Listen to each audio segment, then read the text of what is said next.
આજે આપણે મનોવિજ્ઞાનના એક એવા મૂળભૂત સિદ્ધાંતની વાત કરવાના છીએ જેની શરૂઆત ખબર છે એકદમ આકસ્મિક રીતે થઈ હતી, એક બહુ જ સરળ પણ અણધાર્યા અવલોકનથી. હવે આ કોઈ સામાન્ય સવાલ નહોતો, આ એ જ સવાલ હતો જેણે રશિયન વૈજ્ઞાનિક ઇવાન પાવલોવનું માથું ફેરવી નાખ્યું. અને મજાની વાત તો એ છે કે પાવલોવ કોઈ મનોવૈજ્ઞાનિક નહોતા, એ તો પાચનતંત્ર પર સંશોધન કરી રહ્યા હતા. તો આખી વાતને બરાબર સમજવા માટે આપણે આ રીતે આગળ વધીશું. પહેલાં તો એ જાણીશું કે આખું રહસ્ય હતું શું. પછી પાવલોવના એ પ્રખ્યાત પ્રયોગને સ્ટેપ બાય સ્ટેપ સમજીશું. એમાંથી કયા મૂળભૂત સિદ્ધાંતો બહાર આવ્યા એ જોઈશું અને છેલ્લે આ બધી વાતો આપણા રોજિંદા જીવનમાં ક્યાંક કામ લાગે છે એના પર પણ એક નજર કરીશું. તો વાત શરૂ થાય છે પાવલોવની લેબથી. ત્યાં એમણે કંઈક એવું જોયું જે સાવ વિચિત્ર હતું. એટલું વિચિત્ર કે સામાન્ય બાયોલોજીના કોઈ નિયમમાં એ બંધ બેસતું જ નહોતું. એમણે જોયું કે એમના કૂતરાઓને ખાવાનું આપીએ પહેલાં જ એમના મોંમાં પાણી આવવા લાગતું હતું. ખાવાનું જોઈને નહીં, પણ એમના લેબ આસિસ્ટન્ટના પગલાંનો અવાજ સાંભળીને જ. આ તો ગજબ કહેવાય. એટલે જ પાવલોવે આને માનસિક સ્ત્રાવ એવું નામ આપ્યું, કેમ કે આ પ્રતિક્રિયા શરીરની નહીં પણ જાણે મનની કોઈ અપેક્ષામાંથી આવી રહી હતી. હવે આ માનસિક સ્ત્રાવનું રહસ્ય તો ઉકેલવું જ રહ્યું. એટલે પાવલોવે નક્કી કર્યું કે આની પાછળનું વિજ્ઞાન સમજવા માટે એક પ્રોપર કંટ્રોલ્ડ પ્રયોગ કરવો પડશે. અને એમણે જે પ્રયોગ ડિઝાઇન કર્યો એ ખરેખર ખૂબ જ હોશિયારીભર્યો હતો. આ આખો પ્રયોગ મુખ્યત્વે 3 સ્ટેજમાં વહેંચાયેલો હતો. ચાલો એક પછી એક સમજીએ. પહેલો તબક્કો હતો અભિસંધાન પહેલાંનો, એટલે કે સ્વાભાવિક રીતે કૂતરાને ખોરાક બતાવો તો લાળ ટપકે, પણ ઘંટડી વગાડો તો કશું ન થાય, બરાબર? બીજો તબક્કો પ્રયોગ દરમિયાન. હવે પાવલોવે શું કર્યું કે દર વખતે ખોરાક આપતા પહેલાં જ એક ઘંટડી વગાડવાનું શરૂ કર્યું, અને આવું વારંવાર કર્યું. અને પછી આવ્યો ત્રીજો અને સૌથી મહત્વનો તબક્કો. પ્રયોગ પછી શું થયું? હવે ખાલી ઘંટડી વગાડવામાં આવી, ખોરાક આપ્યો જ નહીં, તો પણ કૂતરાના મોંમાં પાણી આવવા લાગ્યું. આ પ્રયોગમાં ટાઈમિંગનું બહુ જ મોટું મહત્વ હતું. ઘંટડી વગાડ્યા પછી તરત જ ખોરાક આપવો જરૂરી હતો.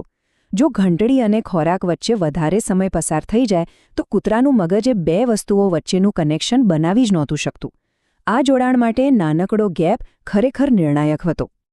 તો પાવલોવના આ પ્રયોગમાંથી શીખવા વિશેના કેટલાક ખૂબ જ મજબૂત અને મૂળભૂત સિદ્ધાંતો સામે આવ્યા.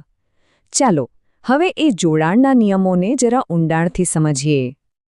આ પ્રયોગનો જે મૂળ સિદ્ધાંત છે એને જ શાસ્ત્રીય અભિસંધાન કે ક્લાસિકલ કન્ડિશનિંગ કહેવાય છે. આ એક એવી શીખવાની પ્રક્રિયા છે જેમાં એક સાવ સામાન્ય વસ્તુ જેમ કે ઘંટણી એક અર્થપૂર્ણ વસ્તુ એટલે કે ખોરાક સાથે જોડાઈ જાય છે, અને પછી એ સામાન્ય વસ્તુ પણ ખાસ પ્રતિક્રિયા ઊભી કરવા લાગે છે. આનો સીધો મતલબ એ થયો કે આપણું વર્તન ફક્ત અંદરની ઈચ્છાઓનું પરિણામ નથી, બહારનું વાતાવરણ પણ એને ઘડી શકે છે. પણ સવાલ એ છે કે શું આ શીખેલું કાયમ માટે રહે છે? ના. અહીં બીજો એક સિદ્ધાંત આવે છે, વિલોપન.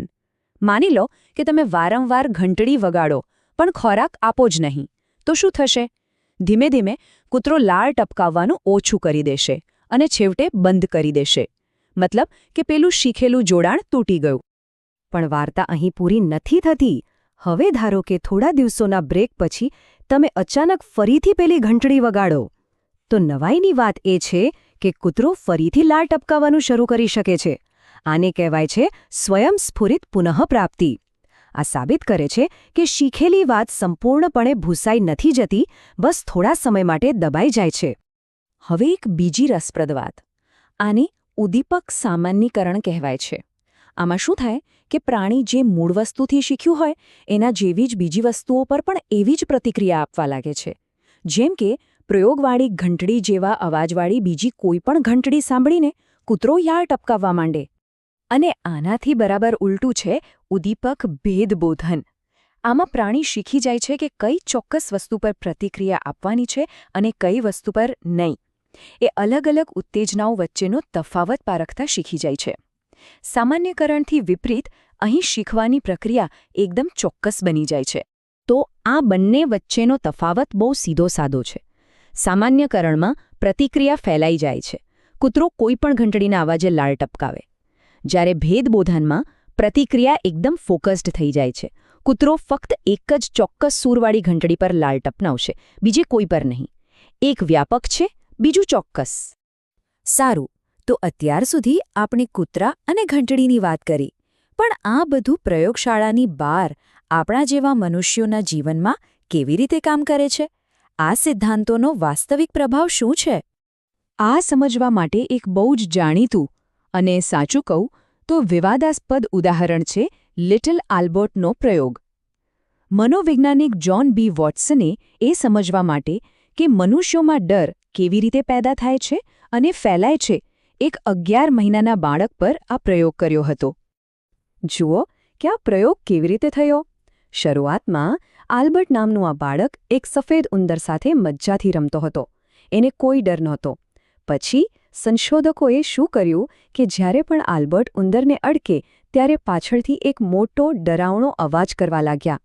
ધીમે ધીમે આલ્બર્ટ ખાલી ઉંદરને જોઈને જ ડરવા લાગ્યો. પણ વાત અહીં ન અટકી. એનો ડર ફેલાઈ ગયો. હવે એ સફેદ સસલા, કૂતરા અને સાન્તાક્લોઝના સફેદ દાઢીવાળા માસ્કથી પણ ડરવા લાગ્યો.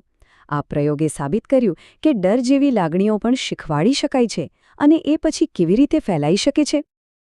આ જ સિદ્ધાંતને આપણે શિક્ષણમાં પણ જોઈ શકીએ છીએ. જેમ કે જો કોઈ વિદ્યાર્થી પોતાના શિક્ષકથી ડરતો હોય તો શક્ય છે કે એ ડર ધીમે ધીમે એ શિક્ષક જે વિષય ભણાવે છે એના પ્રત્યે પણ પેદા થઈ જાય. આ બતાવે છે કે શીખવા માટે વર્ગખંડમાં એક પોઝિટિવ માહોલ હોવો કેટલો જરૂરી છે. અને આની અસરો ઘણી વ્યાપક છે. આ સિદ્ધાંતનો ઉપયોગ કરીને બાળકોમાં સ્વચ્છતા કે સમયસર કામ કરવાની સારી ટેવો પાડી શકાય છે. શાળા અને વિષયો પ્રત્યે એક હકારાત્મક લાગણી પેદા કરી શકાય છે. એટલું જ નહીં, વિદ્યાર્થીઓના મનમાંથી કોઈ ડર કે અંધશ્રદ્ધા દૂર કરવામાં પણ આ સિદ્ધાંત મદદ કરી શકે છે. અને પેલું જે થાય છે ને કે શિક્ષક ક્લાસમાં આવે ને તરત જ બધા વિદ્યાર્થીઓ શાંત થઈ જાય, એ પણ આ જ ક્લાસિકલ કન્ડિશનિંગનું એક ઉદાહરણ છે. તો અંતે એક વિચારવા જેવો સવાલ. જો એક સામાન્ય ઘંટડી કોઈ પ્રાણીના વર્તનને આટલી હદે બદલી શકે છે, તો વિચારો આપણી આસપાસના વાતાવરણમાં એવી કેટલીય અજાણી ઘંટડીઓ હશે જે દરરોજ આપણી જાણ બહાર આપણી આ ઇવાન પાવલોવના શાસ્ત્રીય અભિસંધાનના સિદ્ધાંત વિશેનો એકદમ ઝડપી સારાંશ છે. રશિયન વૈજ્ઞાનિક પાવલોવનો આ પ્રખ્યાત પ્રયોગ આપણને બતાવે છે કે આપણું વર્તન માત્ર આપણી ઈચ્છાઓથી જ નહીં પણ આસપાસની ઘટનાઓથી કેવી રીતે આપોઆપ ઘડાઈ જાય છે. જે જાણવું ખરેખર બહુ જ રસપ્રદ છે. તો પહેલું, ચાલો સમજીએ કે આ આખી વાત શરૂ ક્યાંથી થઈ. પાવલોવે નોંધ્યું કે કૂતરાઓ માત્ર જમવાનું જોઈને જ નહીં પણ જમવાનું લાવનારના પગલાંનો અવાજ સાંભળીને પણ લાળ ઝરાવતા હતા. પછી એમણે એક પ્રયોગ કર્યો. એમણે ઘંટડી વગાડી અને તરત જ કૂતરાને ખાવાનું આપ્યું. વારંવાર આવું કરવાથી શું થયું ખબર છે? કૂતરો માત્ર ઘંટડીના અવાજથી જ ખાવાની અપેક્ષા રાખતો થઈ ગયો. હવે જરા વિચારો, શું આપણે પણ ફોનની નોટિફિકેશન રિંગટોન સાંભળતા જ તરત ફોન ચેક કરવા નથી દોડી જતા? બસ આ જ એ જ યાંત્રિક પ્રતિક્રિયા છે. બીજું, આપણે શીખેલી આ પ્રતિક્રિયાઓમાં સમય જતાં ફેરફાર પણ થાય છે. જુઓ, જો વારંવાર ઘંટડી વાગે પણ ખોરાક ન મળે તો કૂતરાની પ્રતિક્રિયા ધીમે ધીમે સાવ બંધ થઈ જાય છે. પણ હા, જો લાંબા સમય પછી અચાનક ફરી ઘંટડી વાગે તો પેલી પ્રતિક્રિયા પાછી આવી જાય છે. આનો સીધો અર્થ એ છે કે બાળપણનો કોઈ ડર કે આપણી જૂની યાદો ક્યારેય સાવ ભૂંસાતી નથી, પણ એ આપણા અર્ધજાગૃત મનમાં ક્યાંક દબાઈ જાય છે. અને છેલ્લે, આ સિદ્ધાંત આપણા રોજિંદા વ્યવહાર અને શિક્ષણમાં બહુ જ ઉપયોગી છે. બાળકોમાં સાફ સફાઈ કે સમયપાલનની સારી ટેવો પાડવી હોય ને, ત્યારે આ પદ્ધતિ જબરદસ્ત કામ લાગે છે. એનું એક સાવ સાદું ઉદાહરણ આપું. શાળાનો બેલ. જો સ્કૂલમાં રોજ બરાબર 1 વાગે રિસેસ પડતી હોય તો ઘડિયાળમાં 1 વાગતા જ આપણને આપોઆપ ભૂખ લાગી જાય છે. છે ને કમાલ? ટૂંકમાં આપણી સારી ટેવો, અણગમા અને ડર અજાણતા જ કેવી રીતે બંધાઈ જાય છે તે સમજવા માટે પાવલોવનો આ સિદ્ધાંત આજે પણ એક અત્યંત શક્તિશાળી ચાવી છે.